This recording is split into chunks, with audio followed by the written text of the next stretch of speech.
마가복음 4장에서 예수님은 하나님의 나라를 세 가지 비유로 말씀하십니다. 씨 뿌리는 자 비유, 밤낮 자라는 씨 비유, 겨자씨 비유입니다. 그리고 그날 저녁 무렵 예수님은 제자들을 데리시고 갈릴리 바다를 건너서 건너편 마을로 가십니다. 도중에 예수님께서는 잠시 주무시는데 큰 광풍이 몰아쳤습니다. 제자들은 광풍 때문에 몹시 무서워합니다. 예수님은 그런 제자들 믿음이 없다고 책망하시죠. 마가복음 4장 40절 어찌하여 이렇게 무서워하느냐? 너희가 어찌 믿음이 없느냐? 큰 광풍을 아주 잔잔하게 하신 예수님, 제자들은 몹시 두려워합니다. 그러면서 서로 말하죠.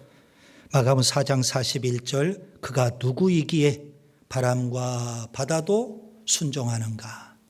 여기 제자들이 던졌던 이 질문이 참 중요한 질문이라고 말씀을 드렸습니다. 그가 누구이기에? 신앙의 대상인 예수님은 누구실까요? 우리는 문맥을 통해서 살펴봐야 합니다.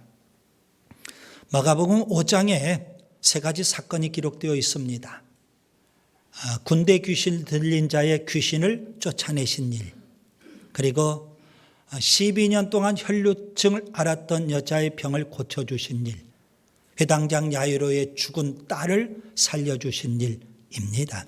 예수님은 하나님의 나라를 비유로 가르쳐 주시고 그리고 또 실제 하나님의 나라가 임하게 하십니다. 하나님의 나라가 임하게 하시도록 예수님은 귀신을 쫓아내시고 죽음도 물리치시며 질병도 고쳐 주셨던 겁니다. 예수님이 말씀하신 하나님의 나라는 먼 훗날 우리가 죽어서 가는 저 세상을 의미하는 게 아니라 이 땅에 임하는 현재적 하나님의 나라를 말씀하신 겁니다. 예수님을 믿는 믿음이 참 중요하죠. 제자들은 믿음이 없다고 책망을 받았어요. 그런데 예수님은 혈루증 앓던 여자의 믿음을 귀하게 보십니다. 그녀의 믿음을 칭찬하십니다. 그리고 그녀의 믿음을 마음의 염두에 두고 회당장 야이로에게 믿음을 촉구하십니다. 두려워하지 말고 믿기만 하라. 야이로는 믿음이 있죠.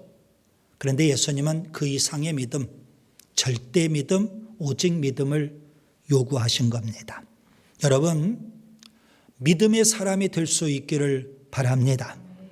마가복음 5장은요, 믿음의 사람으로서 혈루증 앓았던 여자, 그리고 회당장 야이로가 나옵니다. 그리고 마가복음 6장은 믿음 없는 사람으로서 예수님의 고향 사람들이 나오게 됩니다. 신앙인과 불신앙인 아주 선명한 대조를 이루고 있습니다. 나사렛 사람들, 그들은 왜 예수님을 배척하고 믿지 않았을까요? 역설적인데요. 예수님을 너무 잘 알기 때문에 그랬습니다. 육신적으로만 알았기 때문에 그들은 예수님을 믿지 않고 배척을 한 겁니다. 예수님의 학력, 또 예수님의 출생, 예수님의 직업, 이러한 것을 문제 삼고 예수님을 배척하고 믿지 않았습니다. 마가복음 6장 6절 그들이 믿지 않음을 이상히 여기셨더라. 예수님이 이상히 여기실 정도로 그들은 불신앙에 푹 빠져 있었던 겁니다.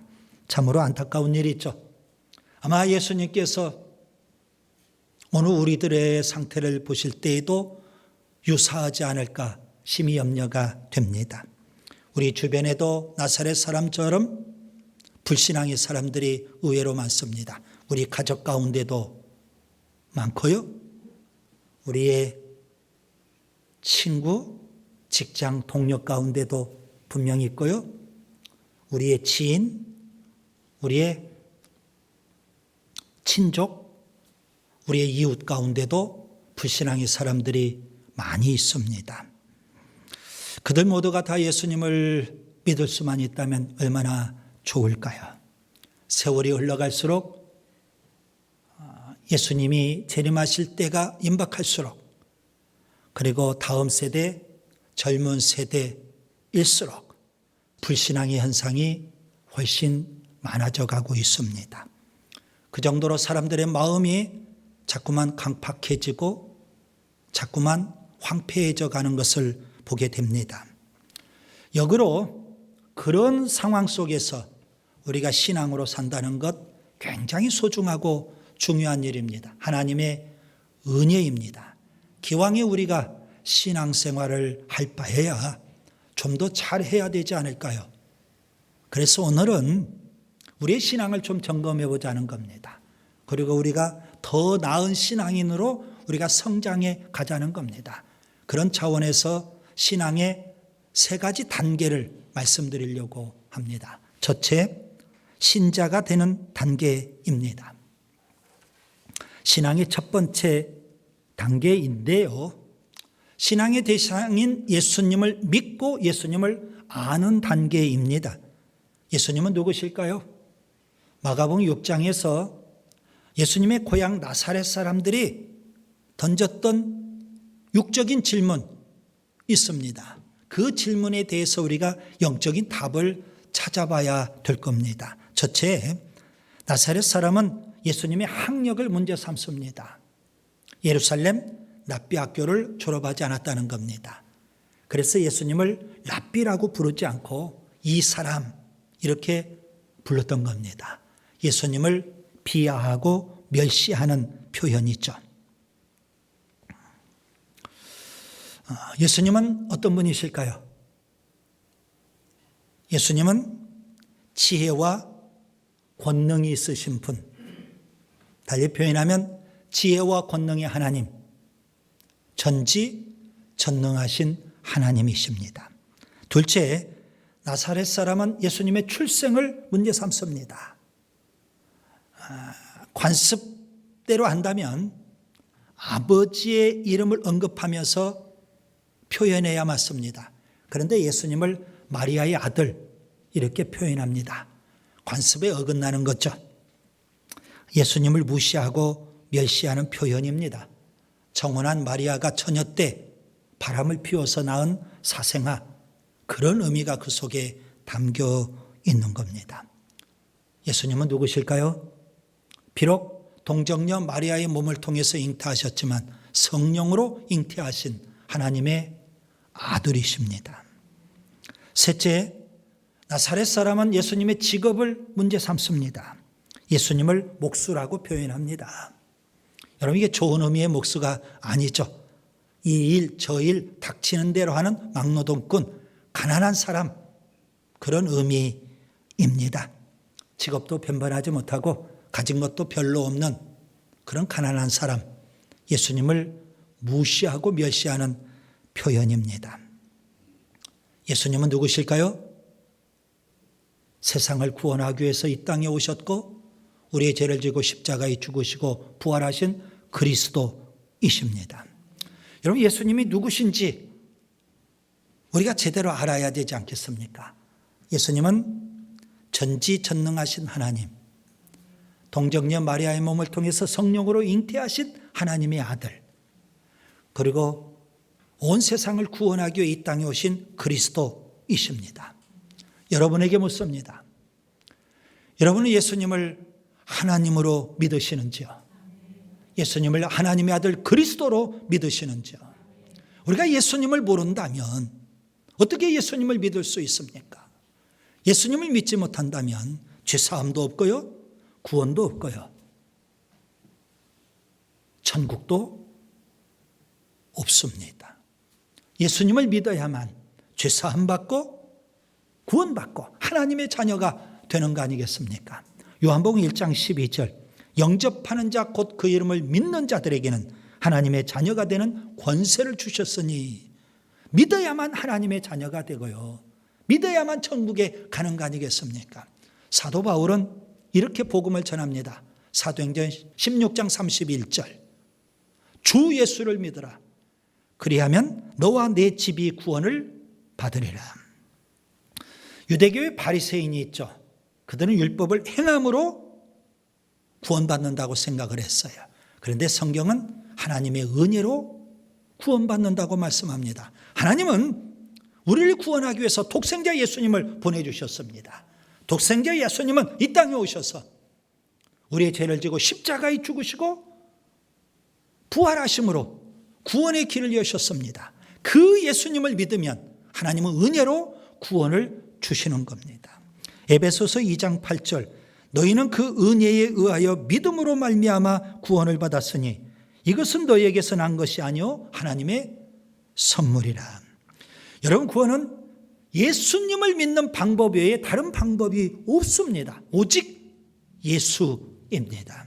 예수님만이 우리의 죄를 지고 십자가에 죽으셨고요, 사망 권세를 이기고 부활하신 줄 믿습니다. 예수님은 친히 이렇게 말씀하십니다. 요한복음 14장 6절, 내가 곧 길이요 진리요 생명이니 나로 말미암지 않고는 아버지께로 올 자가 없느니라. 오직 예수, 오직 예수입니다. 그 예수님을 믿는 단계, 이게 바로 신자가 되는 단계입니다. 둘째, 제자가 되는 단계입니다. 신앙의 두 번째 단계에 있죠. 신앙의 대상인 예수님을 따르고 예수님을 추종하는 단계입니다.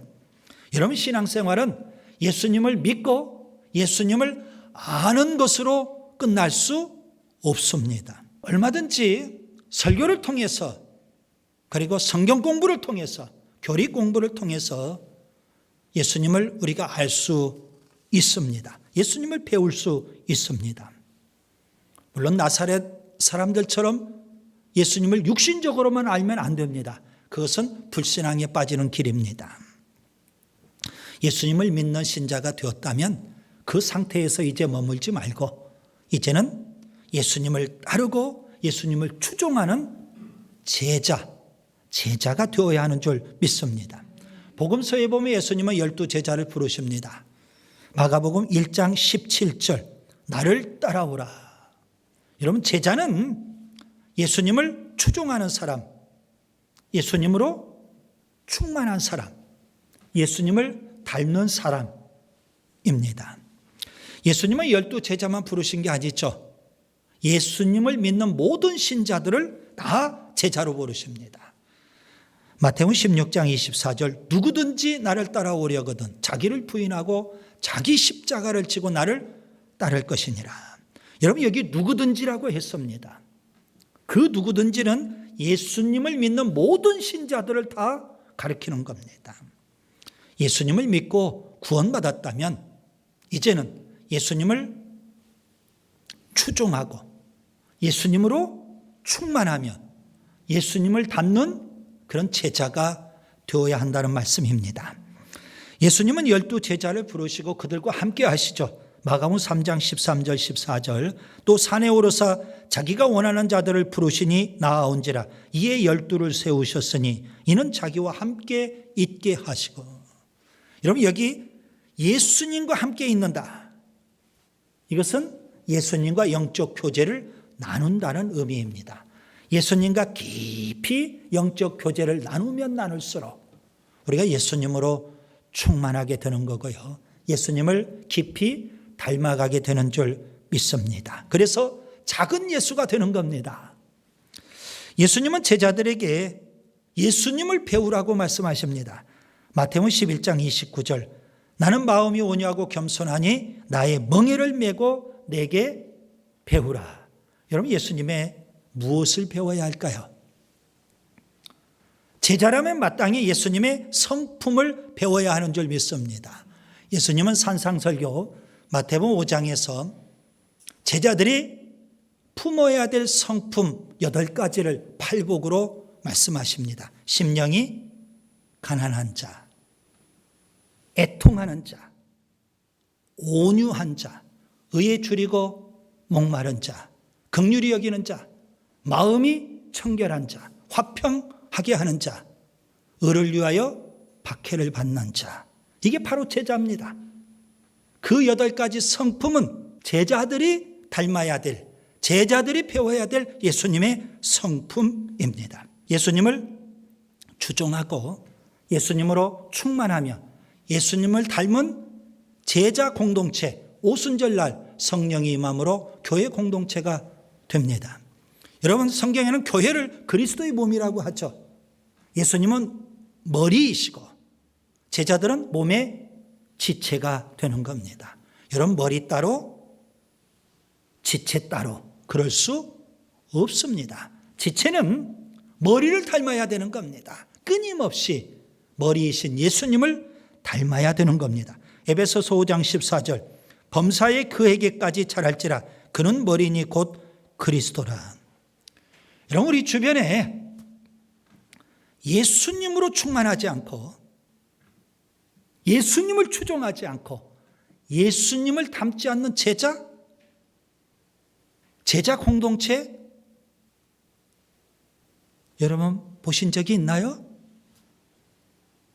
오늘 우리 시대의 많은 교회들이 예수님으로 충만하기보다는 세상으로 충만하고 물질로 충만하고 세속으로 충만해 가고 있어요.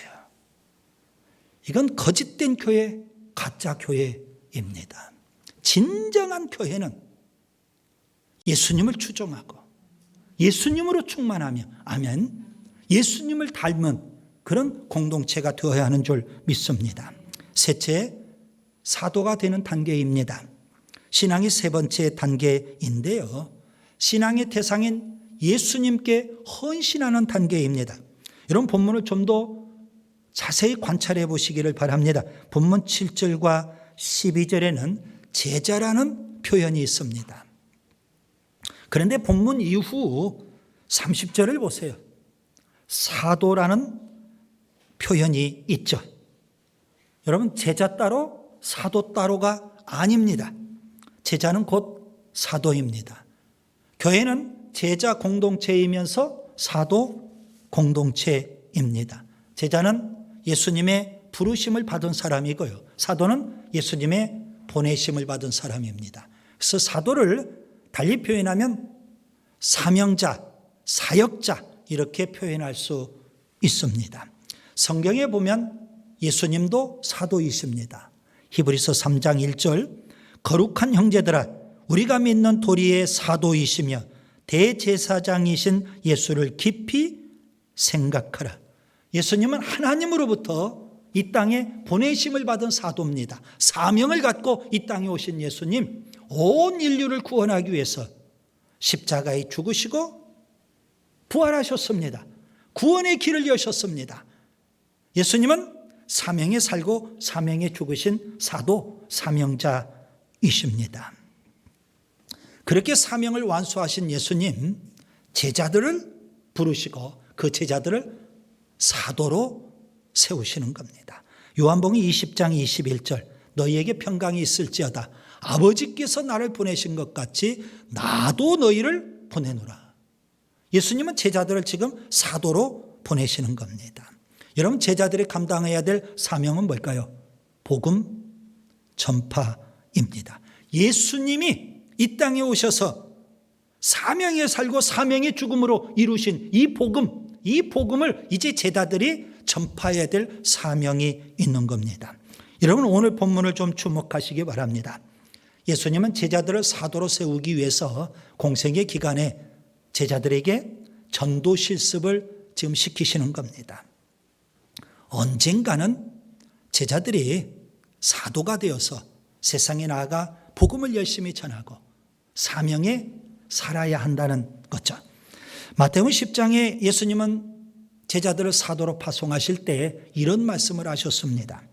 보라, 내가 너희를 보냄이 양을 이리 가운데로 보냄과 같도다.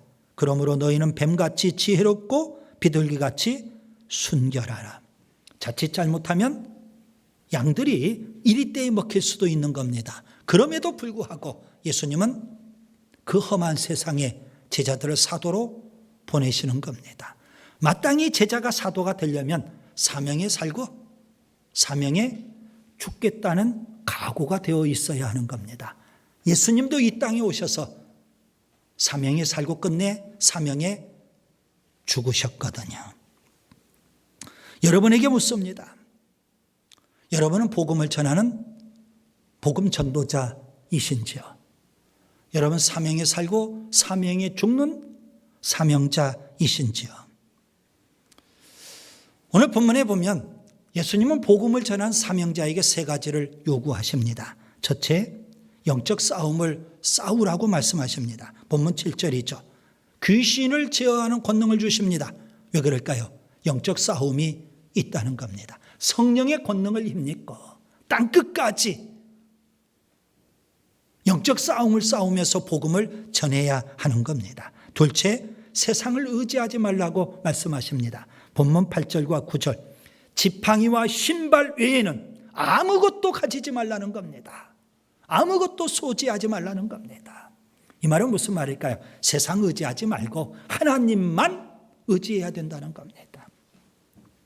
오늘 본문에 예수님께서는 전도의 이 사명을 여행이라고 표현하셨습니다. 여러분, 여행에는 짐이 무겁고 많으면 그게 거추장스러운 겁니다. 여행하면서 보면 여권도 챙겨야 되죠. 휴대폰도 늘 챙겨야 되죠. 그리고 선물 보따리, 그 다음에 내 개인의 짐, 이거 챙기느라고 정신이 없습니다. 정작 그 지역을 여행하면서 그 지역의 산이나 문화, 이러한 것들을 우리가 즐기고 여행할 수 있어야 되는데 선물 챙기느라고, 짐 챙기느라고, 여권이나 휴대폰 챙기느라고 정신을 딴 곳에 팔려버리는 경우가 많습니다. 왜 예수님은 전도, 사명을 여행으로 표현하셨을까요? 한눈 팔지 말라는 겁니다.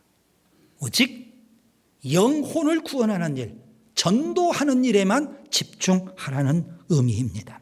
그리고 셋째, 열심히 전파하라는 겁니다. 본문 10절, 11절.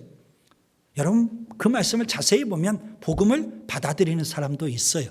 그런데 의외로 복음을 거부하고 받아들이지 않는 사람도 많이 있다는 겁니다. 낙심할 것도 없고요, 포기할 것도 없고 어떠한 상황이라도 열심히 복음을 전하라는 겁니다. 끝까지 사명에 살아야 하는 줄 믿습니다. 이제 말씀을 정리합니다. 예수님은 누구실까요? 예수님은 하나님이십니다. 예수님은 이 땅에 오셔서 우리의 모든 죄를 지고 십자가에 죽으시고 부활하심으로 그리스도가 되십니다. 그 예수님을 믿는 신앙에는 세 단계가 있거든요. 첫째, 신자의 단계입니다. 예수님을 믿고 예수님을 아는 신자가 될 수 있기를 바랍니다. 둘째, 제자의 단계입니다. 예수님을 추종하고 예수님으로 충만하며 예수님을 닮은 제자가 될 수 있기를 바랍니다. 셋째, 사도의 단계입니다. 복음을 전하는 전도자, 사명에 살고 사명에 죽는 사명자, 사도가 될 수 있기를 바랍니다.